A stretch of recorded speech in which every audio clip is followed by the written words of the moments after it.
শ্রমিক, এরা কুষ্টিয়ায় মানে শহরে বসবাস করার জন্য মানে কোচিংয়ের জন্য যায়, কাজের জন্য যায়। এখানে সেতুটা হলে আমাদের ভাই বোন, বড় ভাই বোন কলেজে যায়, স্কুলে যায়, এখানে ওদের পারাপার করতে অনেক অসুবিধা হয়। এখানে যখন নদী হয়, বন্যা হয়, তখন আমাদের একটা অসুবিধা মানে পারাপার করতে অনেক অসুবিধা হয়। সেজন্য এখানে নৌকা ডুবে যায়, অনেক মানুষ নিহত হয়। সেজন্য এখানে সেতুটা আমাদের অতি প্রয়োজন। আসসালামু আলাইকুম। আপনারা জানেন যে কুমারখালী উপজেলার মধ্যে ১ নং কয়া ইউনিয়ন একটি গুরুত্বপূর্ণ তাৎপর্যপূর্ণ একটি ইউনিয়ন। এই ইউনিয়নে প্রায় ৪৫,০০০ মানুষের বসবাস। তাছাড়াও পাশে রয়েছে শিলাইদহ ইউনিয়ন, চরসাদিপুর ইউনিয়ন সহ ৫টা ইউনিয়নের মানুষ এই গড়াই নদীর উপর দিয়ে যাতায়াত করে। তাছাড়াও জানেন যে হচ্ছে আমাদের ১ নং কয়া ইউনিয়ন কুমারখালী উপজেলার মধ্যে হইলেও আমাদের মৌলিক অধিকারের জন্য খাদ্য, বস্ত্র, চিকিৎসা, শিক্ষা সহ সমস্ত মৌলিক অধিকারগুলো কিন্তু আমাদের শহরমুখী। স্কুল, কলেজ, ইউনিভার্সিটি সহ সমস্ত জায়গায় পড়াশোনা এবং কর্মজীবী মানুষের যাতায়াত কিন্তু এই গড়াই নদীর উপর দিয়ে। এই গড়াই নদী যখন মৌসুমে নদী ভরে যায় তখন মানুষের জানের নিরাপত্তা থাকে না, মানুষ জানের নিরাপত্তাহীনতায় ভুগে এবং অনেকবার নৌকা ডুবির মতন ঘটনাও ঘটছে।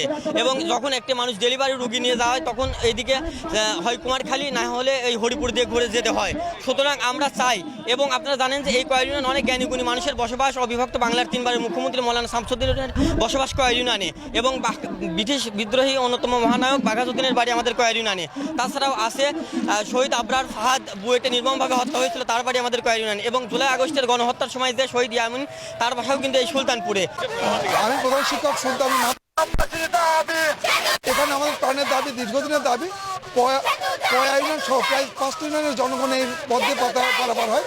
আমরা চাই এখানে ব্রিজ হোক। আমি 16 বছর চাকরি করছি, আমরা কয়েক হাজার শিক্ষক পারাপার হই, প্রায় 20-30-40,000 লোক পারাপার হয় প্রতিদিন।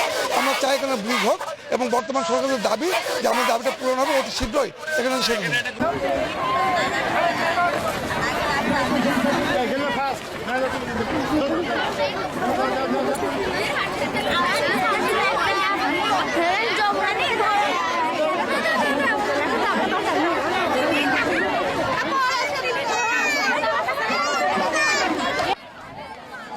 ব্যানার শার্ট করো, সে কি দাঁড়াও।